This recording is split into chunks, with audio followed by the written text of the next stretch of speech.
Nous allons, bonjour chers paysans, paysannes de Côte d'Ivoire, bonjour tous les citoyens de Côte d'Ivoire. Ce jour, nous allons juste patienter un peu pour que les gens se connectent, parce que le sujet est très important. C'est pourquoi nous avons préféré lancer le direct un peu juste avant l'heure, pour ne pas que quelqu'un rate ce direct. Je pense que tout le monde doit pouvoir être informé de ce qui se passe dans la filière café-cacao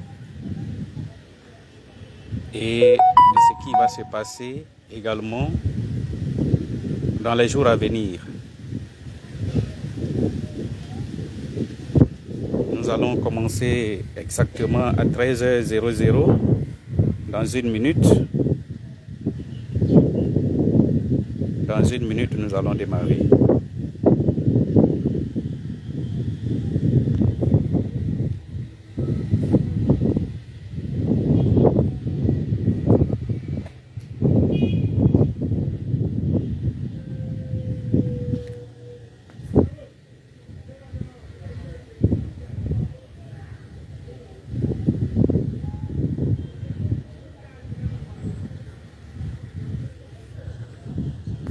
Ok. Dans quelques secondes, nous allons démarrer.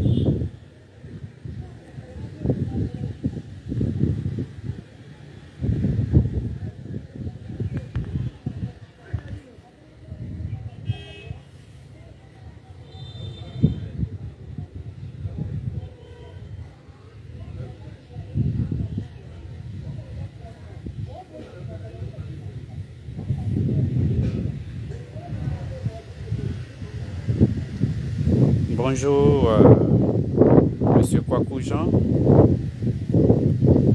Bonne arrivée sur le direct du Conseil national des syndicats agricoles de Côte d'Ivoire, le CONASASI. Il est exactement 13h GMT, 13h à Mans, 13h à Biankoma et 13h à Gaouté. Bonjour, chers paysans et paysannes de Côte d'Ivoire. Je suis Marcel Tia, producteur café-cacao, donc planteur dans le jargon. Je suis le président du Conseil national des syndicats agricoles de Côte d'Ivoire, en abrégé CONASASI. J'ai décidé ce jour de me prononcer sur la situation qui prévaut dans la filière café-cacao en particulier, et je vais me prononcer un peu sur les autres filières agricoles, notamment la filière anarcate. Cela fait environ 1 à 2 semaines que le directeur général du Conseil café-cacao a fait parvenir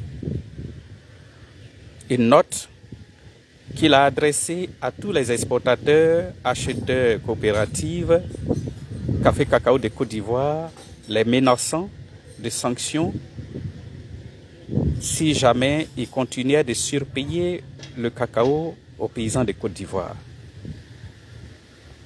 Quand nous avons vu cette note signée des mains du DG du Conseil café-cacao, nous sommes tombés des nues et beaucoup d'eau a coulé sous le pont. Mais aujourd'hui, il fallait que nous nous prononcions. Et notre déclaration, c'est pour dire à tous les paysans de Côte d'Ivoire que nous sommes en train de nous rendre compte que le Conseil Café Cacao joue contre les paysans de Côte d'Ivoire. Pourquoi nous le disons? Nous avons décrié depuis la campagne 2015-2016 jusqu'à cette campagne que malgré les prix garantis fixés par le Conseil Café Cacao, ces prix n'ont jamais été respectés aux paysans de Côte d'Ivoire. Les paysans ont toujours subi